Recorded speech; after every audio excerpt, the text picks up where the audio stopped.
नमस्कार, म राजु पौडेल। शेयर शिक्षा र बिमाको शिक्षाको बारेमा आफूले पनि विभिन्न अध्ययन र अनुसन्धान गरेर शिक्षा लिने र आफूले लिएका शिक्षा ज्ञानहरू भिडियो मार्फत तपाईहरुलाई शेयर गर्ने अभियान अन्तर्गत आज पनि म तपाईहरुलाई हाम्रो यो इष्टगुरु युट्युब च्यानलमा हार्दिक स्वागत गर्न चाहन्छु र आज मैले तपाईहरुलाई आर्थिक वर्ष 77-78 को तेस्रो त्रैमासिक रिपोर्टमा विभिन्न वाणिज्य बैंकहरूले हिजोको दिनमा रिपोर्ट प्रस्तुत गरिसकेको अवस्था छ। तेस्रो क्वार्टरमा कुन वाणिज्य बैंकको अवस्था के छ, टप 5 वाणिज्य बैंक अन्तर्गत विभिन्न इन्डिकेटरहरूको आधारमा कुन कुन वाणिज्य बैंकहरू पर्दछन् भन्ने बारेमा एउटा महत्त्वपूर्ण जानकारीमूलक भिडियो लिएर प्रस्तुत भएको छु। यो भिडियो हेरिसकेपछि तपाईहरुले अब आगामी दिनमा कुन बैंकको शेयरमा लगानी गर्दा उपयुक्त हुन्छ र राम्रो रिटर्न पाइन्छ भन्ने कुराको जानकारी पाउन सक्नुहुनेछ भन्ने आशा लिएको छु। त्यसको लागि म अब आफ्नो ल्यापटपको कुनै पनि ब्राउजर खोलेर मेरो लगानी डाटा एनालाइटिक्समा गएर मैले यो विभिन्न कमर्सियल बैंकहरूको विभिन्न इन्डिकेटरहरूको आधारमा मैले अब तुलना गरेर टप 5 बैंकहरू कुन कुन परे थर्ड क्वार्टरको आधारमा भन्ने कुराको तपाईहरुलाई जानकारी गराउन गइराखेको छु। त्यसको लागि तपाईहरुले सेक्टरमा कमर्सियल बैंक छनौट गर्नुहोस्, आर्थिक वर्ष 77-78 छनौट गर्नुहोस्, क्वार्टरमा थर्ड क्वार्टर छनौट गर्नुहोस् र क्राइटेरियामा यहाँ विभिन्न क्राइटेरिया छन्। मैले प्रमुख क्राइटेरिया इन्डिकेटरहरू यहाँ राखेको छु, तपाईहरुले सबै राखेर पनि हेर्न सक्नुहुनेछ। यसरी तपाईहरुले अब टप 5 कमर्सियल बैंकहरू के रहेछन् भनेर पत्ता लगाउन सक्नुहुनेछ। अब मैले यहाँ प्राइसको आधारमा अहिले मार्केटमा कुन बैंकको प्राइस हाई र कुन बैंकको प्राइस लो छ, हाई प्राइस टप 5 बैंकमा हाई प्राइस भएका कमर्सियल बैंकहरू कुन कुन हुन् भनेर मैले टप 5 बैंकहरूको नाम दिन गइराखेको छु।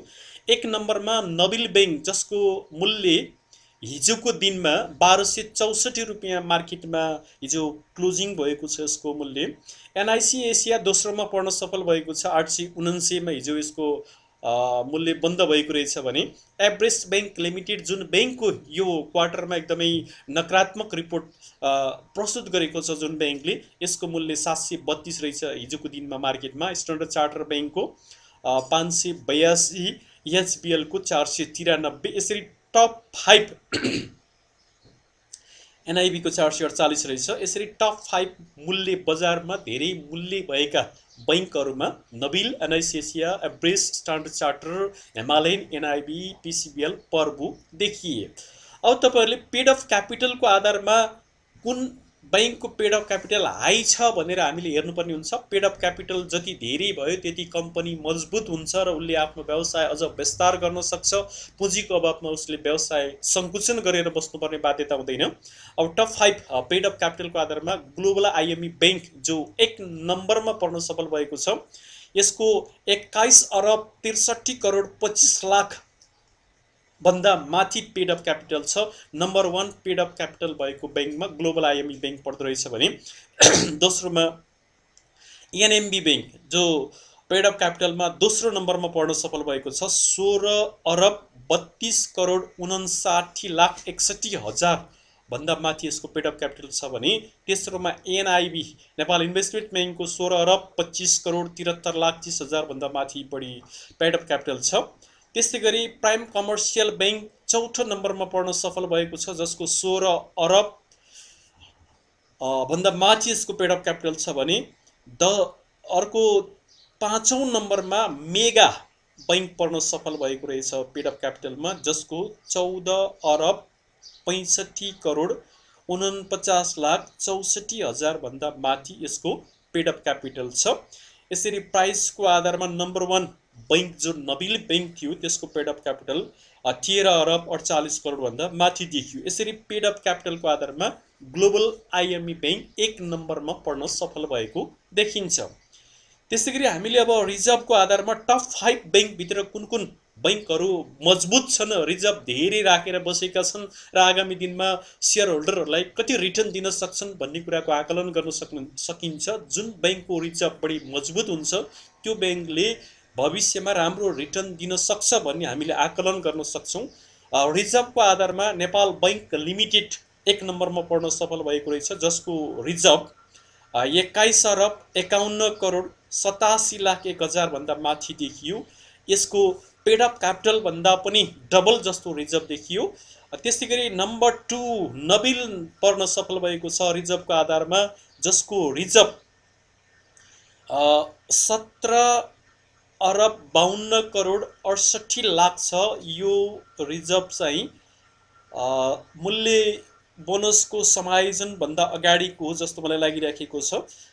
त्यस्तै गरी एग्रिकल्चर डेभलपमेन्ट बैंक लिमिटेडको रिजर्भ रहेछ 14 अरब 14 करोड भन्दा माथि, एनआइबीको पनि 14 अरब भन्दा माथि रहेछ भने एभरेस्ट बैंकको 12 भन्दा माथि रहेछ, र ग्लोबल आइएमई बैंक जो 5औं नम्बरमा पर्न सफल भएको छ 10 अरब भन्दा माथि देखिन्छ।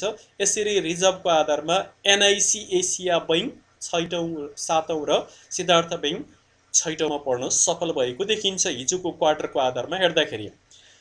त्यस्तै गरी नेट इन्कमको आधारमा, नेट इन्ट्रेस्ट इन्कमको आधारमा कसले बढी ब्याज आर्जन गर्न सफल भए भनेर हामीले हेर्न गइराखेका छौँ।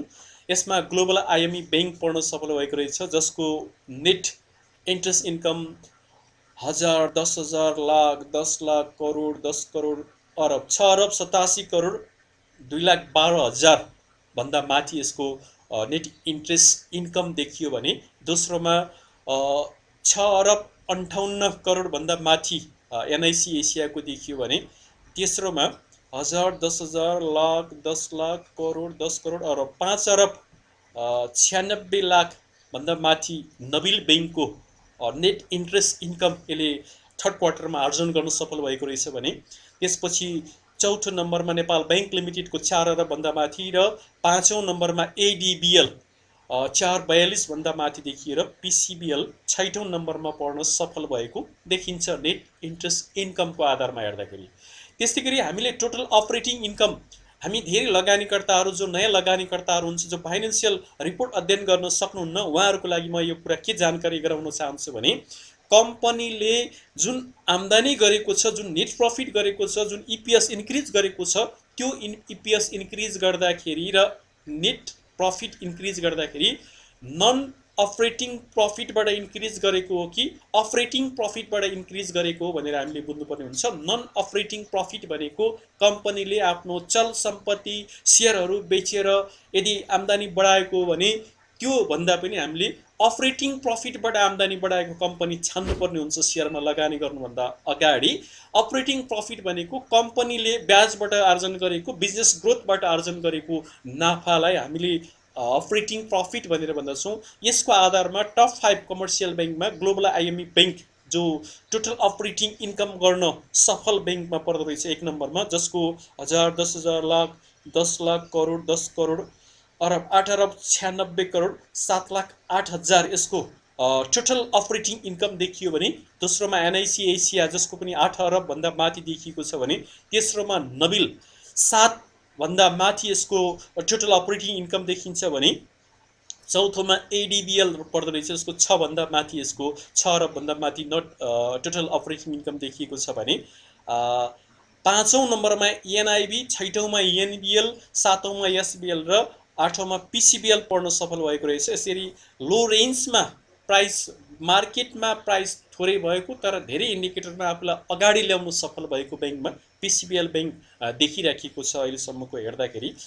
अब हामीले नेट प्रफिटको आधारमा कुन बैंकको नेट प्रफिट बढी भएको छ भनेर हेर्न सक्छौँ।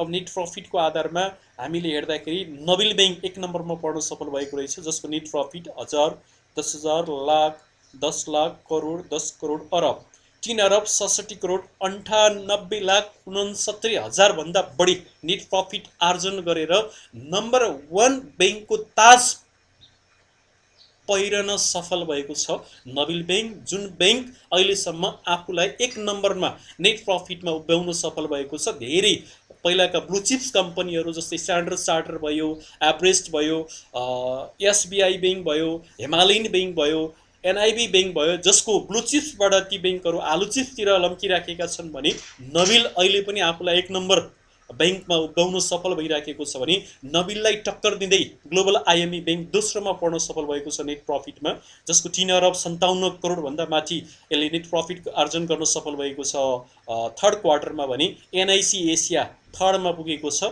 एनआइसी एसिया योभन्दा अगाडि सेकेन्डमा पर्थ्यो भने अहिले ग्लोबल आइएमई ब्याङ्कले एनआइसी एसिया बैङ्कलाई टपेर दोस्रो नम्बरमा पढ्न सफल भएको छ भने एनआइबी तेस्रो, पिसिबिएल चौथो नम्बरमा पढ्न सफल भएको छ। यो पिसिबिएल ब्याङ्क मूल्यमा कम मूल्य भएको तर हरेक इन्डिकेटरमा अगाडि आएको देखियो थर्ड क्वार्टरलाई आधार मान्दाखेरि। र पाँचौँमा एनएमबी, छैठौँमा एनबिएल र सातौँमा प्रभु पर्न सफल भएका छन्। यसरी टप 5 नेट प्रफिट आर्जन गर्न सफल ब्याङ्कमा टप 1मा नबिल र टप 2मा ग्लोबल आइएमई ब्याङ्क पढ्न सफल भएको देखिन्छ। यसरी हामीले यी इन्डिकेटरहरू बाहेक अरू बाँकी इन्डिकेटर पनि हेर्दैछौँ। हामी जो इन्डिकेटरहरू हेरिसक्यौँ त्यसलाई अब हामी हटाइदिन सक्छौँ लिस्टमा नदेखिएको हुनाले। प्राइस हामीले हेरिसकेका छौँ, पेडअप हेरिसकेका छौँ, रिजर्भ हेरिसकेका छौँ, नेट इन्ट्रेस्ट इन्कम हेरिसकेका छौँ, टोटल अपरेटिङ इन्कम हेरिसकेका छौँ। यसरी अब हामीले यो हटाएर बाँकी इन्डिकेटरहरू हेर्न सक्छौँ। अब टोटल अपरेटिङ प्रफिट जो अगाडि नै हामीले भनेका छौँ, नन अपरेटिङ प्रफिट र अपरेटिङ प्रफिट हामीले पहिचान गर्नुपर्ने हुन्छ। नन अपरेटिङ प्रफिट भनेको गैर सञ्चालन मुनाफा, जो कम्पनीले बिजनेस गरेर होइन कि सम्पत्ति बेचेर सेयर बेचेर कमाएको प्रफिटलाई नन अपरेटिङ प्रफिट भन्छ भने अपरेटिङ प्रफिट भनेको कम्पनीले बिजनेस सञ्चालन गरेर आर्जन गरेको प्रफिटलाई हामीले अपरेटिङ प्रफिट भन्दछौँ। जुन अपरेटिङ प्रफिटमा नम्बर 1मा पढ्न सफल भएको छ ग्लोबल आइएमई ब्याङ्क, जसको अपरेटिङ इन्कम 1000, 10,000, लाख, 10 लाख, करोड, 10 करोड, अरब, 8 अरब 96 करोडभन्दा माथि यसको अपरेटिङ इन्कम गरेर सफल भएको छ भने दोस्रोमा एनआइसी एसिया पढ्न सफल भएको छ जसको 8 अरबभन्दा माथि छ। तेस्रोमा नबिल पढ्न सफल भएको छ जसको 7 अरब 81 करोडभन्दा बढी यसले अपरेटिङ इन्कम गर्न सफल भएको छ भने चौथोमा एग्रिकल्चर डेभलपमेन्ट ब्याङ्क जो सरकारी ब्याङ्क हो, यसले पनि आफ्नो धेरै इन्डिकेटरमा आफूलाई अब्बल स्थानमा उभ्याउन सफल भएको छ जसको अपरेटिङ इन्कम 6 अरबभन्दा माथि छ भने पाँचौँमा एनआइबी छ, छैठौँमा एनबिएल छ, सातौँमा एसबिएल र आठौँमा पिसिबिएल। टप 10 भित्र आफूलाई इन्डिकेटरहरूमा विभिन्न इन्डिकेटरहरूमा उभ्याउन पिसिबिएल ब्याङ्क सफल भएको छ भने अब हामी नेट प्रफिटको आधारमा हेर्नुपर्ने हुन्छ। नेट प्रफिटको आधारमा नबिल ब्याङ्क 1 नम्बरमा पढ्न सफल भएको छ। हामीले अगाडि नै भनिसकेका छौँ, नबिल ब्याङ्क नेट प्रफिटमा 1 नम्बर, ग्लोबल आइएमई ब्याङ्क सेकेन्डमा पढ्न सफल भएको छ, एनआइसी एसिया थर्डमा, एनआइबी फोर्थमा, पिसिबिएल फिफ्थमा पढ्न सफल भएको छ भने अब हामीले हेर्नुपर्ने एउटा अर्को प्रमुख इन्डिकेटर यो नेट प्रफिटलाई पनि म हटाइदिन्छु।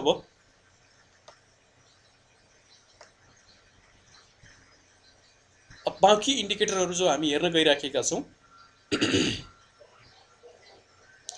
अब हामीले इपिएसको आधारमा कुन ब्याङ्कको बढी अर्निङ पर सेयर छ भनेर हेर्छौँ। इपिएसमा सबैभन्दा बढी इपिएस अर्निङ पर सेयर भएको ब्याङ्कमा नबिल ब्याङ्क पर्दो रहेछ जसको 36.39 रुपैयाँ उसले पर सेयर हामीलाई रिटर्न दिन सक्छ, हामीलाई कमाइ दिन सक्छ भन्ने बुझियो। हामीले धेरै पटक भनेका छौँ, हामीले कुनै पनि कम्पनीको सेयरमा लगानी गर्नुभन्दा अगाडि त्यसको इपिएस हेर्नुपर्ने हुन्छ, पी रेसियो हेर्नुपर्ने हुन्छ। 20 एबोभ इपिएस भएको बेस्ट मानिन्छ भने बिलो 20 इपिएस भएकोलाई त्यति राम्रो मानिँदैन। त्यसकारण नबिल ब्याङ्क इपिएसको आधारमा 1 नम्बरमा पढ्न सफल भएको छ भने एनआइसी एसिया जसको इपिएस 34.64 छ यो दोस्रोमा पढ्न सफल भएको छ भने सानिमा बैङ्क लिमिटेड इपिएसको आधारमा आफूलाई एउटा इन्डिकेटरमा टप 5 भित्र पढ्न सफल भएछ। सानिमा बैङ्क 25.66 रहेछ भने सिद्धार्थ बैङ्क चौथोमा पढ्न सफल भएछ 25.11, प्रभु 24.69, एनबिबी 24.25, एनबिएल 23.87 र एनआइबी 23.35। यसरी इपिएसको आधारमा टप 5 ब्याङ्क अन्तर्गत नम्बर 1मा एनआइसी एसिया नबिल र नम्बर 2मा एनआइसी एसिया ब्याङ्क पढ्न सफल भएको देखियो। अब हामीले पी रेसियोको आधारमा कुन ब्याङ्कको पी रेसियो ज्यादै बढी कम छ त्यो ब्याङ्कलाई हामीले हेर्नुपर्ने हुन्छ। पी रेसियोको आधारमा पनि सानिमा बैङ्क जसको 14.83 पी रेसियोले राखेको रहेछ यो क्वार्टरमा। पी रेसियो बिलो 20 भएको बेस्ट मानिन्छ भनेर अगाडि नै हामीले भनिसक्यौँ। यसलाई 1 नम्बरमा पढ्न सफल भएछ पी रेसियोको आधारमा। दोस्रोमा नेपाल बङ्गलादेश बैङ्क 15.55, तेस्रोमा माछापुच्छ्रे बैङ्क एउटा इन्डिकेटरमा माछापुच्छ्रे बैङ्क टप 5 भित्र पढ्न सफल भयो। चौथोमा एसबिएल सिद्धार्थ बैङ्क पाँचौँमा मेगा बैंक पनि एउटा इन्डिकेटरमा टप 5 भित्र पढ्न सफल भएको रहेछ भने छैटौँमा सिटिजन, पर्बु, एनबिएल। यसरी पी रेसियोको आधारमा हामीले लगानी गर्दा बिलो 20 पी रेसियो भएको कम्पनीको सेयरमा लगानी गर्न उचित हुन्छ। अब रिटर्न अन इक्विटी हाम्रो लगानीमा कति रिटर्न उसले दिन सक्छ भनेर हेर्दाखेरि रिटर्न अन इक्विटी जति माथि भयो त्यति राम्रो मानिन्छ। एनआइसी एसिया 1 नम्बरमा पढ्न सफल भयो भने सानीमा अर्को एउटा इन्डिकेटरमा पनि सानीमा अगाडि आयो 17.19, अर्को पर्बु 16.22, पिसिबिएल 16.01, नबिल 15.82, ग्लोबल आइएमई बैंक 14.81। यसरी टप 5 भित्र रिटर्न अन इक्विटीको आधारमा 1 नम्बरमा एनआइसी एसिया र 2 नम्बरमा सानीमा बैंक पढ्न सफल भएको देखिन्छ। अब हामीले एनपिएल को आधारमा सबैभन्दा कम एनपिएल नन परफर्मिङ लोन खराब कर्जा थोरै भएको ज्यादै राम्रो मानिन्छ। खराब कर्जा सबैभन्दा कम भएको बैंक कुन हो भनेर हामीले हेर्दाखेरि एभरेस्ट बैंक एउटा इन्डिकेटरमा मात्रै यो 1 नम्बरमा पढ्न सफल भयो, जसको 0.12% यसको खराब कर्जा रहेछ भने सानीमाको 0.21, एसबिआई को 0.23, एनआइसी एसिया को 0.47, नबिलको 0.48, स्ट्यान्डर्ड चार्टरको 0.5 र माछापुच्छेको 0.51। यसरी खराब कर्जा सबैभन्दा कम भएको नम्बर 1 बैंकमा एभरेस्ट बैंक, जसको एउटा मात्रै इन्डिकेटरमा यो टप 5 भित्र पढ्न सफल भएको पाइन्छ। यसरी अब तपाईहरुले शेयर बजारमा कुनै पनि कम्पनी कमर्सियल कम्पनीमा लगानी गर्दाखेरि टप 5 भित्र परेका विभिन्न इन्डिकेटरको आधारमा टप 5 भित्र परेका कम्पनीहरुमा लगानी गर्नुभयो भने पक्कै पनि आगामी दिनमा तपाईहरुले उचित रिटर्न पाउन सक्नुहुनेछ भन्ने कुराको मैले यो भिडियोमा जानकारी गराएँ। यस्ता जानकारीमूलक भिडियोहरु आफूले पनि हेर्ने र आफूले सिकेका ज्ञानहरु अरूलाई पनि बाँड्ने जुन हाम्रो अभियान छ, यो अभियानलाई साथ दिनको लागि भिडियोलाई आफ्नो वालमा शेयर गर्न नभुल्नु होला। साथै हामीलाई पोजिटिभ फिडब्याक दिनु होला। आगामी दिनमा अझ यस्ता महत्त्वपूर्ण जानकारीमूलक भिडियो लिएर तपाईहरु समक्ष आउन सकियोस्। साथै लाइक र कमेन्ट पनि गर्नु होला र हाम्रो च्यानललाई अहिलेसम्म सब्स्क्राइब गर्नुभएको छैन भने तल सब्स्क्राइब बटनमा एक क्लिक गर्नु होला, साथै बेल बटनमा पनि क्लिक गर्नु होला भन्दै आजलाई म बिदा हुन चाहन्छु। हस् नमस्कार, फेरि अर्को भिडियोमा भेटौँला।